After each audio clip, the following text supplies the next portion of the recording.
imagine that the dollar will lose its value. Yes, I mean, it already lost 95% of its value since the introduction of the Federal Reserve, but it took 100 years. This time around, they'll do it in 10 years. They have become more efficient. They have. Yeah. Mark thinks they're going to create inflation. Now, the precedent of Japan suggests that these guys are muppets. The precedent of Japan suggests that when it comes to the organization of economic affairs, if you allow leverage in your society to breach a certain level, we're not sure what that level is, but let's call it 200 or 230% of GDP, then what happens is monetary policy doesn't work.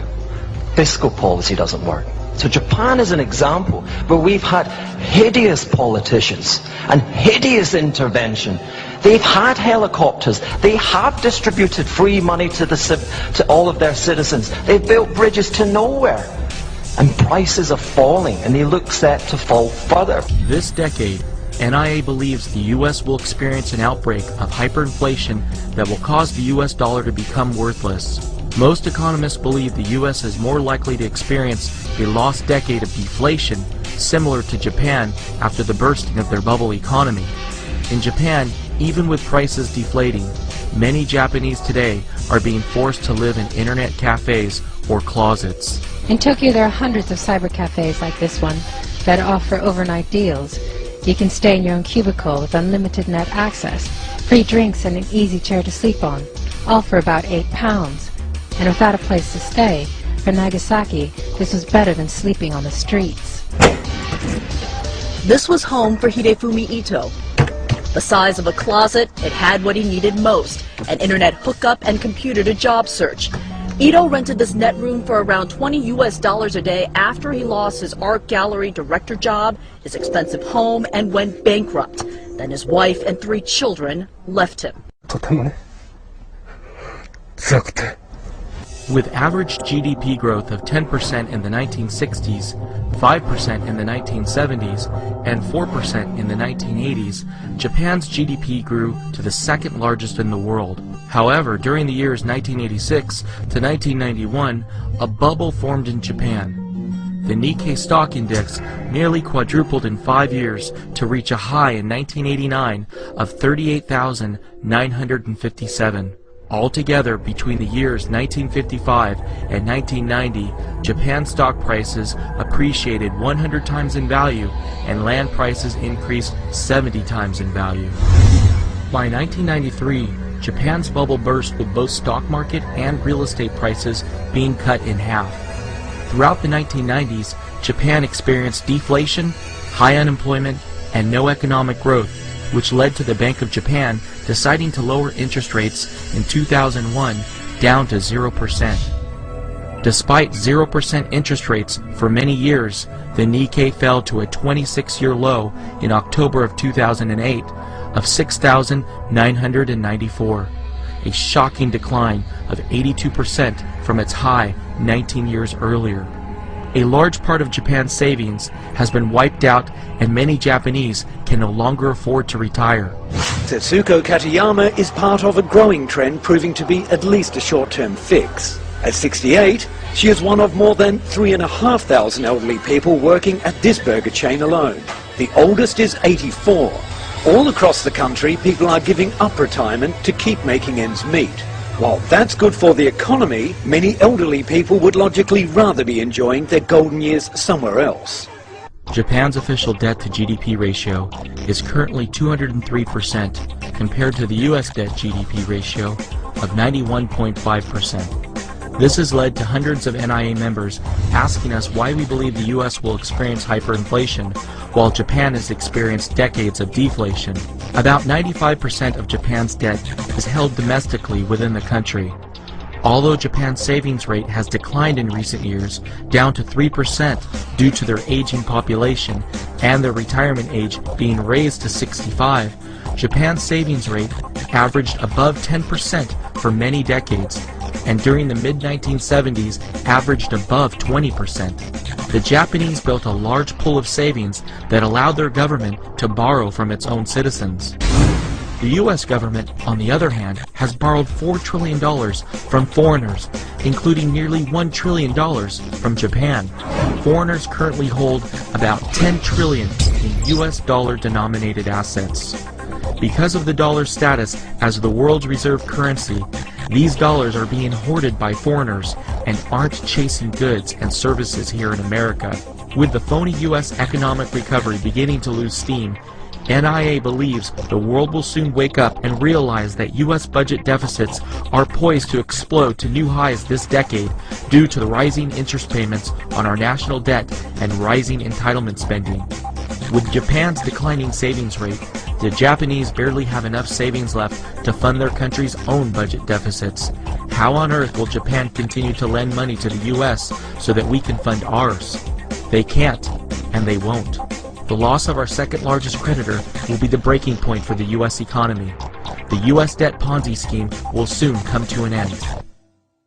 To better understand why the U.S. is poised to have hyperinflation and won't get off so easily with a lost decade of deflation like Japan, let's imagine that all countries simultaneously experience hyperinflation and all fiat currencies worldwide become worthless overnight.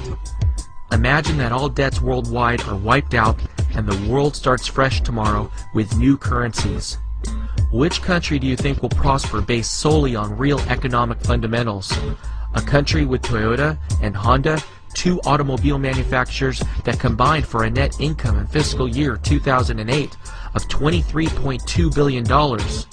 Or a country with GM and Ford, two automobile manufacturers that combined for a net loss in fiscal year of 2008 of $45.5 billion. If it wasn't for government bailouts, GM and Ford would be out of business today, and without the U.S. having the world's reserve currency, it won't be possible for the U.S. to make any more bailouts in the future. If we start over from scratch, Japan will still have its television manufacturers like Sony, Mitsubishi, Hitachi, Panasonic, Funai, Sharp, and Toshiba. The U.S. doesn't have any television manufacturers, and Americans won't have any way of importing televisions. Japan had a huge trade surplus in fiscal year 2009 of $56.2 billion, while the U.S. had a gigantic trade deficit of $374.9 billion. Both countries import most of the oil they consume, but while Japan can afford to pay for its oil by exporting automobiles and televisions, the U.S. has only been able to afford its oil imports by exporting inflation. In just the first 5 months of 2010, the U.S. had a $7.6 billion trade deficit with Saudi Arabia, more than double its trade deficit with Saudi Arabia of $3.5 billion during the first 5 months of 2009. Saudi states now own $235.1 billion worth of U.S. treasuries, which NIA believes they could be getting ready to dump. The Saudi Arabian Monetary Agency just reported last month that their gold reserves have more than doubled to 322.9 tons, up from 143 tons of gold reported in March. Clearly, Saudi Arabia believes their U.S. dollar reserves are about to lose their purchasing power, and they are trying to hedge against it by diversifying into gold.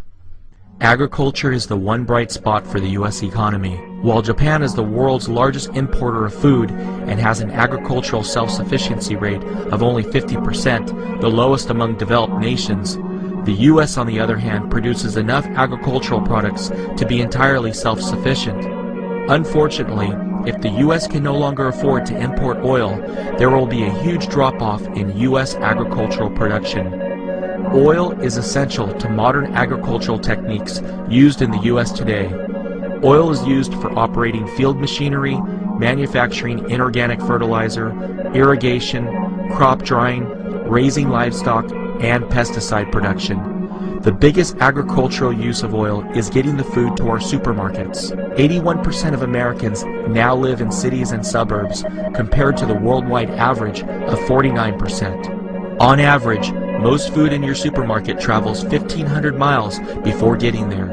Even if Americans cut their personal oil use for transportation by 75%, we still won't have any oil left from our domestic oil production to produce and ship food.